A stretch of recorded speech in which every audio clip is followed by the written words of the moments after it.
दुआ जहरा अगवा केस का ड्रॉप सीन। पुलिस ने पंजाब के इलाके चिश्तिया से बाजियाब करा लिया। सास का बयान भी सामने आ गया। दुआ जहरा अगवा केस का ड्रॉप सीन। पुलिस ने लड़की चिश्तिया से बाजियाब करा ली। अदालती हुक्म पर पुलिस की भागदौड़ रंग ले आई। कराची से लापता दुआ जहरा 1 माह 21 दिन पंजाब के इलाके भावल नगर की तहसील चिश्तिया से बाजियाब करा ली गई। पुलिस ने दुआ के मुबैना शौहर जहीर अहमद और सहूलतकार बैंक मुलाजिम रफी को भी हिरासत में ले लिया है। वकील ने बताया कि दुआ और दोनों मुल्जिमान को कल अदालत में पेश किया जाएगा। बेटी बाजियाब होने की खबर मिली तो वालिद मेहदी काज़मी की खुशी का ठिकाना न रहा। उधर दुआ जहरा की सास का बयान भी सामने आ गया है। उनका कहना है कि दुआ जहरा मेरी बेटी है, इसे अगवा नहीं किया, वो खुद आई थी।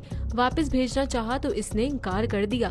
मजबूरन हमने हाई कोर्ट में निकाह करवा दिया। दुआ जहरा के अगवा की रिपोर्ट 16 अप्रैल को दर्ज कराई गई थी, जिसके बाद दुआ जहरा ने वीडियो बयान में अपने अगवा की तरदीद और पसंद की शादी का एतराफ किया था। वाज़ेह रहे कि CIA पुलिस ने दुआ और इसके शौहर को एक वकील के घर से बरामद किया, जिसके बाद इन्हें कराची पुलिस के हवाले कर दिया गया है। दुआ के शौहर जहीर के सारे अहले खाना पहले ही कराची पुलिस की हिरासत में है। सब्सक्राइब करें और बेल दबाएं ताकि कोई खबर रह न जाए।